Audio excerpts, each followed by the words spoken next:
Deoxyribonucleic acid, or DNA, is a long polymer of nucleotides, each nucleotide being a deoxyribose sugar molecule, one phosphate group, and one base.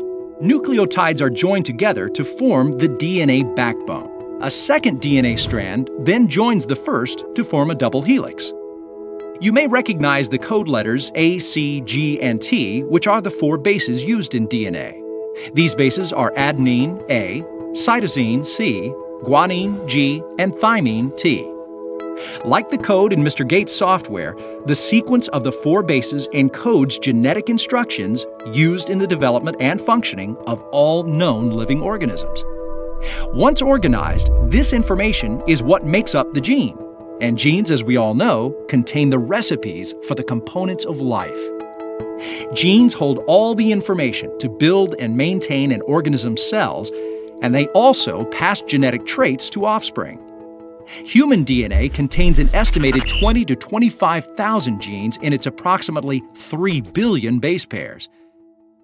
And did you know that if the DNA in an adult human's body were laid out end to end, it would be about 30 billion miles long? That's enough to travel the distance from the Earth to the Sun over 320 times. A gene contains both coding sequences that determine what the gene does and non-coding sequences that determine when the gene is active, as well as thousands of other regulatory functions. Less than 2% of the genome is for coding proteins. The other 98%, which used to be thought of as junk DNA, is now being studied to determine its functionality. Chemically, the DNA in the cells of my body is the same as that in a fruit fly, an orange, a hippo, an elephant. It's all the same chemically.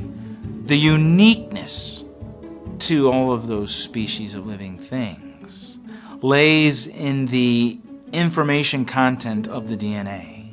So while the chemistry may be the same, the actual information that's embedded in that chemistry is very, very different.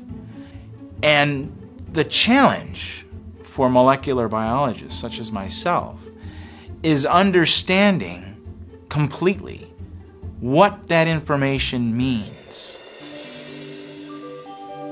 When a gene is active, the coding sequence is copied in a process called transcription, producing a messenger RNA or mRNA copy of the gene's information. mRNA is produced by a protein that's over 3,000 amino acids long as it reads the genetic code. Wait a minute. How can messenger RNA require a protein that reads the genetic code, but yet the protein needs the messenger RNA to be produced? Could these have both come into existence at the exact same time with the meaningful information needed for both to operate properly? As you can see, much is still a mystery when it comes to the origin of this complex organic language. And what's fascinating to me, not only do proteins create proteins, but we have proteins that are actually creating the DNA molecule. That's our blueprint.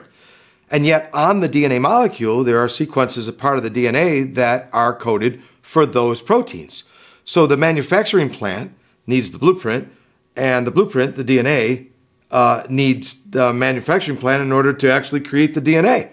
So what came first, the proteins that made the DNA or the DNA that made the proteins? Once DNA is organized into a single coiled piece, it's then wrapped around a complex hierarchical structure of proteins. This is what is commonly known as a chromosome. There are 23 pairs of chromosomes in the human genome. A genome is a full set of chromosomes containing all the inheritable traits of an organism.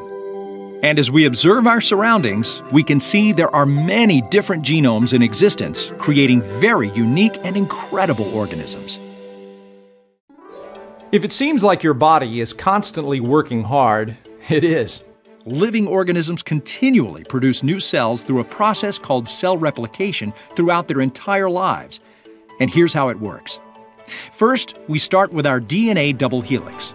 Helicases are molecular motors that use the chemical energy of ATP to break hydrogen bonds between bases and unwind the DNA double helix into single strands. This process is used for both replication and repair of the strands. If unwound, a single DNA strand would be about 6 feet in length. And yet, It fits into a cell which can't even be seen with the human eye. Remarkably, these strands are kept from tangling as they are separated and duplicated. Next, these strands are copied by enzyme-based computers, creating an exact replica of each original strand. Over 30 different proteins are required for duplication and repackaging of cellular components during cell division. It's from this tiny, masterfully complex cell that life is formed. All living organisms begin with one cell. As cell division takes place, we see multicellular organisms take form. When we stop to think about our own body having approximately 100 trillion cells, each group having a unique purpose, such as epidermis, the lungs, heart, skeletal structure, muscles, nervous system, digestive system, reproductive system, immune system, and the brain all working simultaneously to form this magnificent machine we call the human body, we begin to have an appreciation for the complexity, elegance, and beauty of life. And as we look around us at the millions of plant and animal species, it becomes incredibly breathtaking to ponder how much information and organization must take place for all of this life to exist.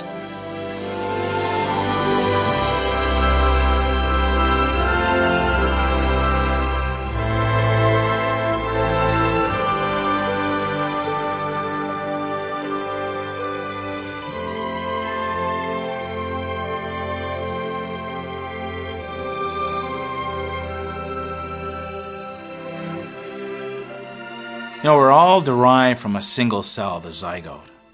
And what marvels me is from this single cell, we get 250 distinct cell types, each of which has a very, very unique program.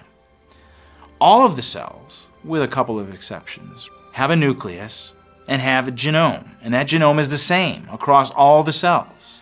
So when we begin to think about the complexity of the genome, I think that's amazingly complex, how we go from a single cell to unique cells that have very specific programs of gene expression that are necessary for that unique cell to function.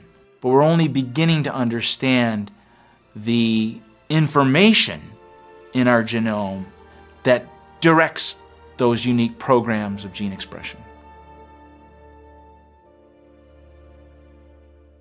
While we know a great deal about the cell and its functionality, we've only scratched the surface of its inner workings. Scientists are continually discovering new information and data concerning the cell and its DNA. As our knowledge increases, it gives us a deeper understanding of how complex a single cell really is. And as we ponder this miniature marvel, we begin to wonder, could this simple cell have evolved from the elements of the earth over time?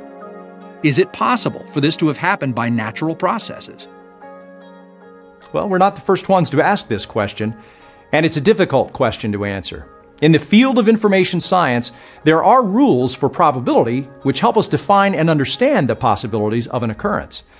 So to answer that question, we must first define the terms of probability.